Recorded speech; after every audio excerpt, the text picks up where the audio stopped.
आज आप लोगों के साथ शेयर करने वाली हूँ इंस्टेंट रवा इडली यानी सूजी इडली की रेसिपी। कई बार ऐसा होता है कि जब हम ये इडली बनाते हैं तो ये बहुत ही स्टिकी बनती है, बहुत जालीदार फ्लफी नहीं बनती है। तो क्या है इसका राज कि जैसे इंस्टेंट इडली भी बहुत ही फूली फूली और जालीदार बने। तो ये आज की रेसिपी में देखते हैं। Hello friends, kitchen craft recipe में आप सभी का बहुत बहुत स्वागत है। तो चलिए आज की मजेदार रेसिपी बनाना शुरू करते हैं। सबसे पहले तो हम एक पैन ले लेंगे और उसे गरम करेंगे। उसके अंदर डालेंगे घी। अक्सर क्या करते हैं कि जब भी हम सूजी इडली बनाते हैं तो पहले बैटर बना देते हैं, लेकिन ऐसा नहीं करना है। पहले हमें सूजी को घी के अंदर भुनना है। तो घी में डालेंगे 1 टीस्पून के करीब उड़द दाल और 1 टीस्पून डालेंगे चना दाल।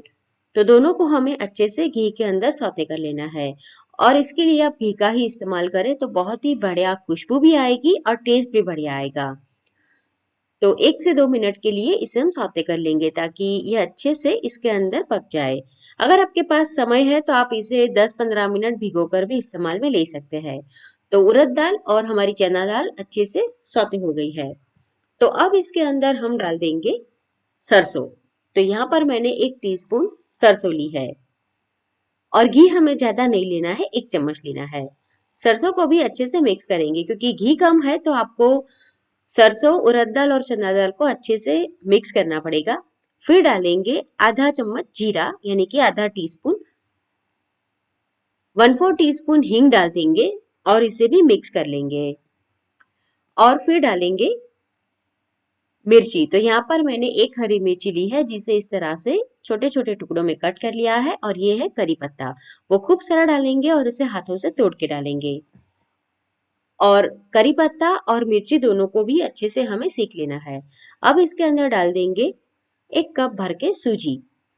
तो आपके पास घर में जो भी सूजी है, बारीक वाली या फिर मोटी वाली, वो ले सकते हैं। और सूजी को हमें 3 से 4 मिनट स्लो फ्लेम पर रोस्ट कर लेना है। इस तरह से आपके पास जब भी समय है तो आप सूजी को भून के रख सकते हैं और फिर जब मन चाहे तब इडली बना सकते हैं। तो मैंने 3 से 4 मिनट इसे सीख लिया है यानी सौते कर लिया है। गैस बंद करेंगे और इसे ठंडा होने देंगे।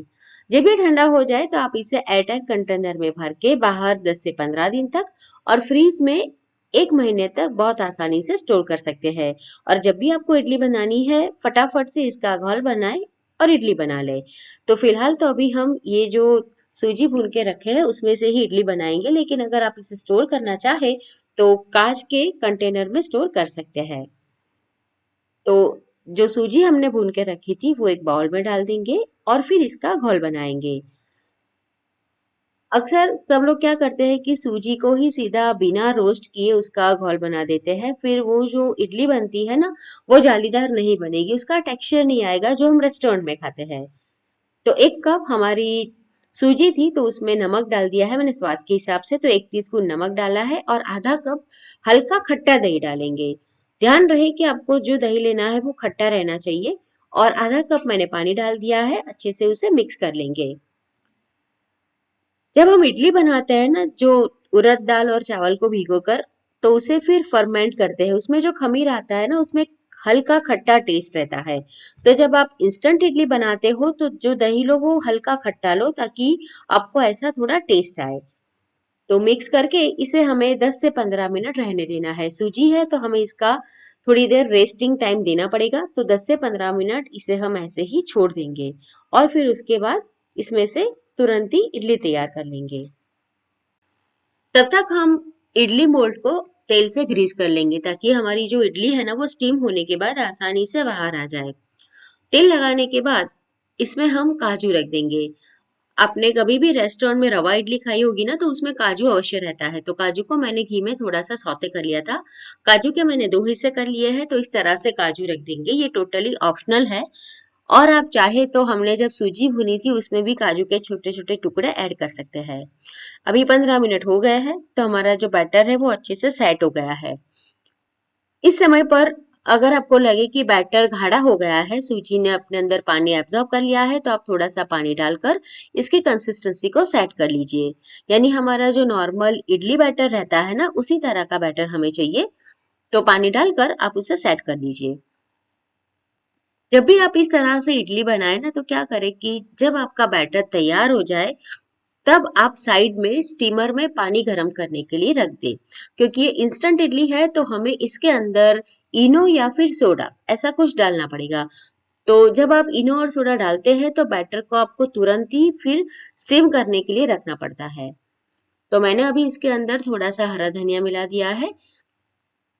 आप चाहे तो अपनी पसंद का कोई भी वेजिटेबल भी इसके अंदर ऐड कर सकते हैं। मैंने अभी कुछ और नहीं मिलाया है, सिर्फ हरा धनिया डाला है। तो हमारा बैटर तैयार है। अब इसके अंदर हम डालेंगे सोडा। तो मैंने आधा टीस्पून सोडा लिया है। सोडा हमारा अच्छे से एक्टिवेट हो जाए उसके लिए हम इसके अंदर डालेंगे नींबू का रस। तो थोड़ा मैंने नींबू का रस डाल दिया है और अच्छे से इसे हम मिक्स कर लेंगे। और जैसे मैंने आपको आगे कहा तुरंत ही इसे हम इडली प्लेट के अंदर डाल देंगे और फटाफट से उसे स्टीम करने के लिए रख देंगे। अगर आपको अचानक ही ऐसे इडली खाने का मन हुआ तो आप ये इडली बना सकते हैं, या फिर जिन लोगों को फर्मेंटेड बैटर वाली इडली खाने से तकलीफ होती है, एसिडिटी होती है, वो लोग भी ये सूजी वाली इडली खा सकते हैं।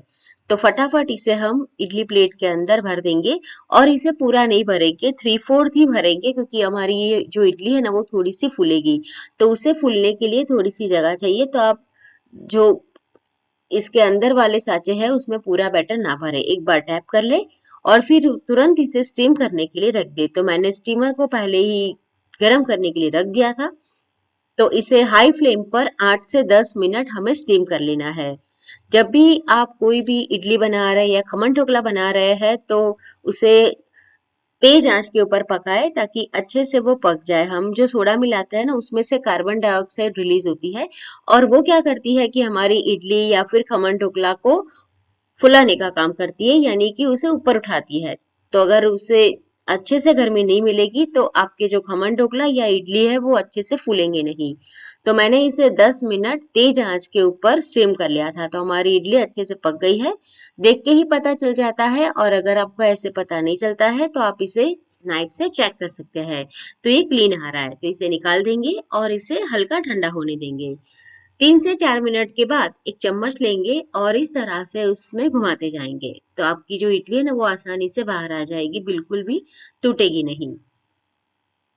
अगर आप गरम गरम इसे निकालने जाएंगे ना तो वो टूट जाएगी। तो 3 से 4 मिनट इसे हल्का ठंडा होने दें।